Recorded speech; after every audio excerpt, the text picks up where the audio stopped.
We expect at the start of the session.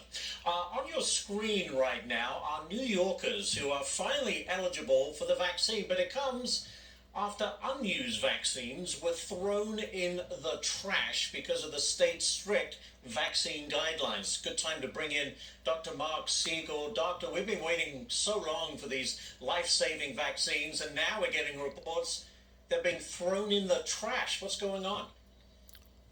That's a deeply disturbing reality, actually, Ashley. 1.2 million doses have been delivered to New York State. 400,000 have been given. And as you said, the guidelines were imposed. They're supposed to be guidelines. They were imposed rigidly. They made clinics and hospitals afraid that if they didn't hit them specifically, frontline healthcare workers, they were going to get fined by the state, by the governor, so they ended up discarding them. At least now over the weekend, he's actually liberalized some of this so that you can get it if you are an essential frontline worker, police, fire, and has even said, look, and I was saying this last week, what about people that are delivering your food? What about the custodians that are wheeling a gurney down the hall? What about someone in the cafeteria who interacts with hundreds of people a day? So now finally the governor has said, okay for that. But Ashley, what about people between 65 and 75 years of age? A lot of people in that group get very sick. What about people with diabetes and heart disease and obesity? They're not yet on the list. We have to broaden this and get as many vaccines out there as possible and into people's arms.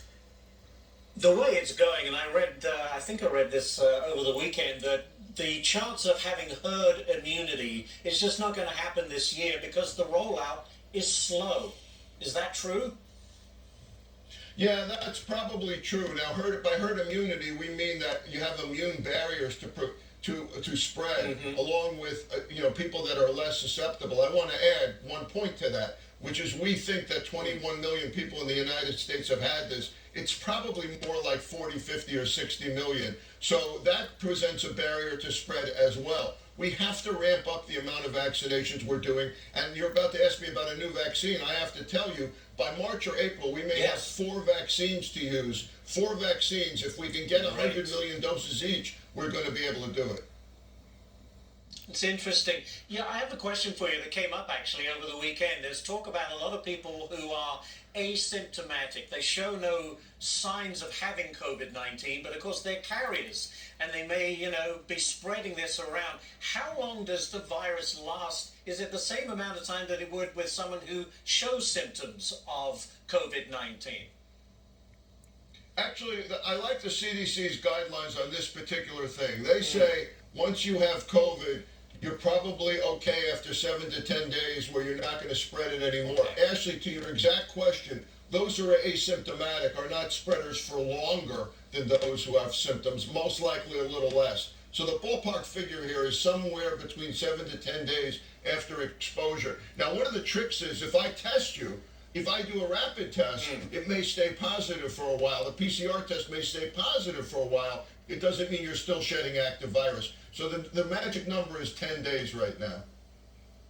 10 days. And very quickly, I read there may be another variant, if you like, of the virus discovered in Japan, different slightly to South Africa and the UK. But are you still confident that these vaccines that have already been put out there are effective against these new types of variants? So far, so good. The Pfizer vaccine was actually studied in the laboratory now and has shown it is working against that the vaccine is working. I'm a little bit concerned about the variant coming out of South Africa, but overall, the vaccines look at so many targets on that spike protein that most likely they're going to work against these variants. But it is an additive incentive because of how fast the UK variant spread to get everybody vaccinated as soon as possible.